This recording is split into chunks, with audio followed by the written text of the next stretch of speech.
Hello बच्चों, welcome to RP classes. आज की वीडियो में हम करेंगे रीजनिंग। आज का हमारा टॉपिक है संकेतबद्धता या फिर जिसको हम कहेंगे आपका सिंबल नोटेशन। तो इसके अंदर क्या दिया हुआ है, जैसे कि मैंने प्रश्न लिखा हुआ पहले कि यदि किसी सांकेतिक भाषा में WATCH को XBUDI कहा जाए तो उसी सांकेतिक भाषा में CLOC को कैसे लिखा जाएगा। तो पहले हम इसका संबंध इससे देखते हैं कि इसका संबंध इसके साथ कैसे है। हम लिख लेते हैं अपना WATCH, इधर लिख लेते हैं XBUDI।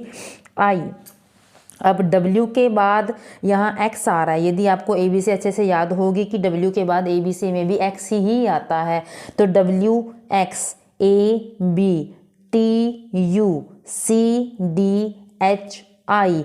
इसके अंदर भी हम देख लेते हैं कि किसको किसके साथ देख लेना है। ये सब क्या हो रहा है, एक प्लस कर रहे हैं और नेक्स्ट चल रहे हैं। ठीक है, अब हम CLOC को लिख लेते हैं और हम इसमें भी एक प्लस ही चलेंगे। एक प्लस चलेंगे तो C के बाद क्या आएगा, हमारा D आएगा। उसी प्रकार हमारा L है, L के बाद क्या आएगा, M आएगा। O के बाद P आता है और आगे C के बाद D आता है, K के बाद L आता है। DMPDL यानी हमारा D आंसर बिल्कुल सही है। नेक्स्ट हम देख लेते हैं। देख लीजिए, यदि किसी सांकेतिक भाषा में CAT को 24 लिखा जाता है तो उसी सांकेतिक भाषा में DOG को कैसे लिखा जाएगा। CAT मैंने क्या कहा था कि आपको याद होना चाहिए कि आपका ABC किस नंबर पर आती है। तो हम देख लेते हैं, अगर आपको याद होगी तो आपको पता होना चाहिए कि CAT का संबंध अब 24 से किस प्रकार बनता है। तो हम सबसे पहले लिख लेंगे कि ये किस किस नंबर पर है। ABC में C तीसरे नंबर पर है, A आपका पहले नंबर पर है और T आपका 20वें नंबर पर है। अगर एग्जाम में आपको याद नहीं होगी तो आप प्लीज लिख लीजिएगा पहले, ताकि आप उसमें कोई मिस्टेक ना कर सकें। अब 20, 1 और 3 का संबंध क्या है, यदि मैं इनको जोड़ूं 20 + 1 + 3 तो हमारे 24 हो जाते हैं। उसी प्रकार यदि मैं DOG का संबंध ज्ञात करूं, D आपको पता है आपका चौथे नंबर पर है, O 15वें नंबर पर है और G आपका 7वें नंबर पर है।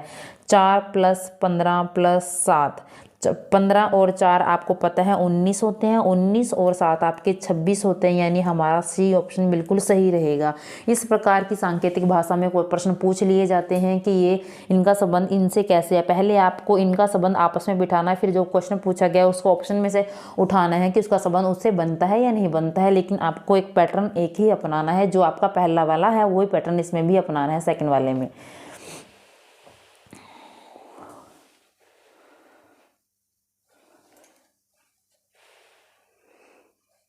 आगे देख लीजिए, यदि कि सांकेत भाषा में लव को ये 13P2 3F लिखा जाएगा तो सांकेत भाषा में लाइफ को कैसे लिखा जाएगा। अब देख लीजिए ये कैसे लिखा हुआ है, LOVE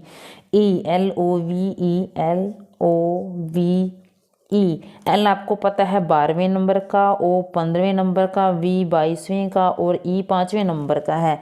12, 15, 22 और 5। अब इधर हमारा क्या है, इसका संबंध कैसे बैठेगा, 13P 23 और F, क्योंकि मुझे पता है यहाँ 4 वर्ड हैं तो इनमें भी चारों में आपस में ऐसा ही रिलेशन होगा, इसलिए मैंने थोड़ा चारों को अलग अलग करके ही लिखा है। 12 के बाद 13 है, O के बाद P है, V यानी 22वें के बाद 23वां है, E के बाद F है। ये मिक्स दिया हुआ है सब 1+ है, सब 1+ के तरीके से ही निकाला है।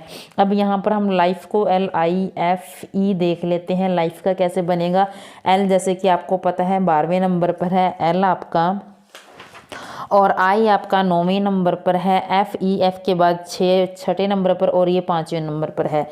यानी 12 के बाद आपका 13 आना चाहिए, जैसे इसमें आया है उसमें भी 13 ही आना चाहिए। 12 के बाद देखो जी 13 आ गया। O के बाद P था, I के बाद कौन सा अक्षर होता है, G, I के बाद J होता है। आगे 6 के बाद यहाँ 7 आना चाहिए और E के बाद कौन सा अक्षर होता है, G आपका F अक्षर होता है E के बाद। अब यहाँ पर देख लीजिए कि यहाँ पर हमारा जो आंसर आया वो उनमें से कौन सा, 13J7F, 13J7F ये रहा हमारा 13J7F। बी पार्ट हमारा इसका आंसर आ जाता है 13J7F, जो कि आंसर दिया हुआ है। देखेंगे इसमें क्या कह रहा है, यदि पीला को लाल, लाल को नीला, नीला को लाल को नीला, नीला को हरा, हरा को सफ़ेद और सफ़ेद को काला कहा जाए तो घास का रंग क्या होता है? वैसे तो हमारे अनुसार तो घास का रंग हरा है, लेकिन ये हरे को कुछ और ही बोलते हैं, इनकी भाषा में हरे को कुछ और ही बोला जाता है। तो देख लीजिए हरे को कौन सा रंग बोला जाता है, यानी लिख लीजिए, कन्फ्यूज नहीं होना। पीला है, पीले को क्या कहा जाएगा? लाल कहा जाएगा। और लाल को क्या कहा जाएगा? नीला कहा जाएगा। और आगे है नीला, नीले को क्या कहा जाएगा? हरा। और फिर हरे को क्या कहा जाएगा? हरा है आपका सफ़ेद। और फिर आगे सफ़ेद को हमें कुछ नहीं लेना, हमें घास का रंग क्या होता है? हरा होता है, हमें सबको पता है। और हरे को क्या कहा गया? हमें सफ़ेद कहा गया, इसलिए हमें हरे को सफ़ेद, यानी हमारा आंसर आ जाएगा सफ़ेद। आगे देखते हैं और क्या सांकेतिक भाषा दी हुई है, क्या हमें संकेत दे रखे हैं।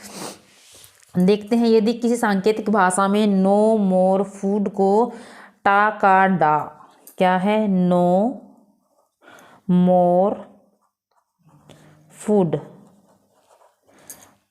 टा का डा। आगे क्या है? More than that, more than that को सा पा का, ठीक है, सा पा का।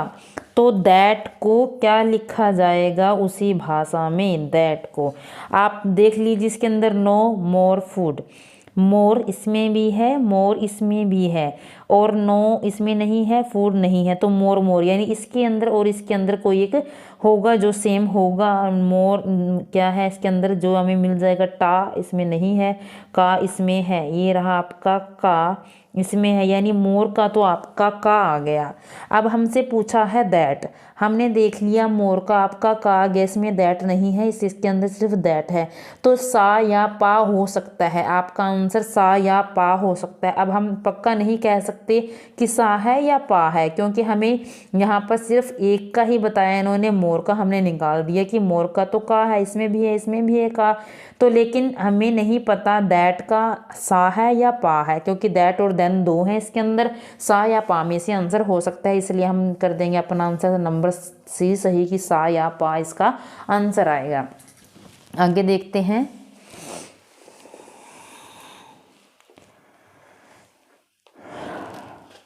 यदि किसी सांकेतिक भाषा में इसको good and bad, good and bad को 7 2 5, 1 and all, 9 3 2, this is good, 1 5 4, तो 1 को उसी भाषा में क्या लिखा जाता है? ठीक है, देख लेते हैं क्या क्या है इसके अंदर।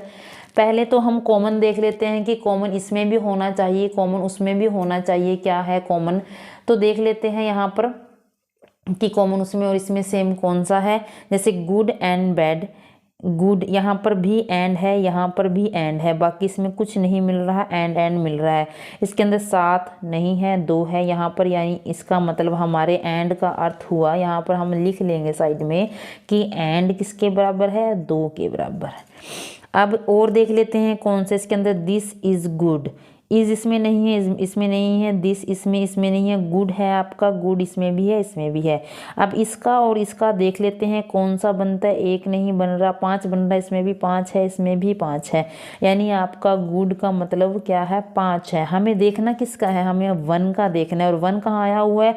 1 यहाँ पर आया हुआ है, तो फिर 1 का तो या तो आपका 9 बनेगा फिर, या 3 बन जाएगा आपका। 1 का क्या बनेगा? या तो 9 बनेगा या 3 बनेगा।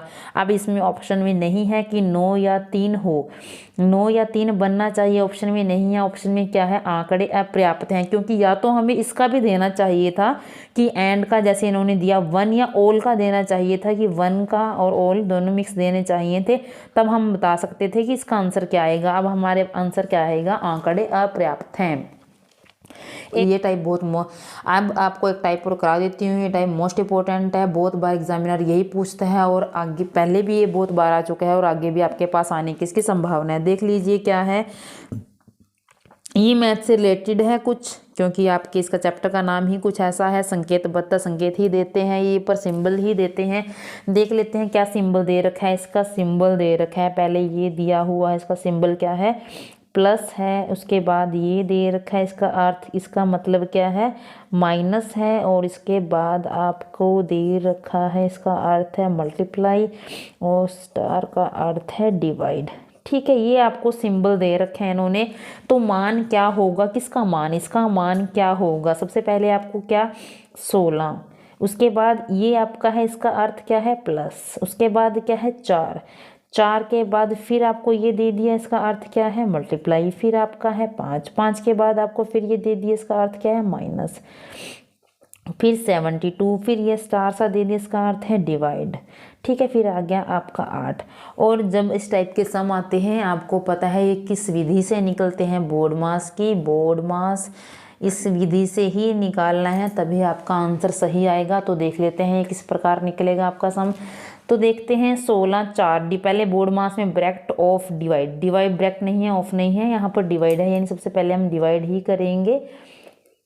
देख लीजिए किस प्रकार डिवाइड करनी है। -8 को 72 से, 8 9 72, उसके बाद मल्टीप्लाई करना है 16 + 20 - 9, उसके बाद आपका ऐड करना है 16 और 9 36 - 9, अब लास्ट में आपका क्या करना है, माइनस करना है। आपका आंसर आ जाएगा 27, और हमारे पास 27 यहाँ आंसर दे रखा है। इसको बहुत अच्छे, बहुत ध्यान से करना है आपको। जो भी आपको सिंबल दिए हुए हैं साइड में लिख लेना, उनके साथ में जो इनका बताया हुआ है किसका अर्थ ये है वो लिख लेना। उसके बाद आपको फिट कर देना। और सबसे बड़ी बात, आपको ये फॉर्मूला पता होना चाहिए बोर्ड मास का। यदि फॉर्मूला पता होगा तभी आप आंसर निकाल सकते हो, अदरवाइज आपका आंसर हमेशा गलत आएगा।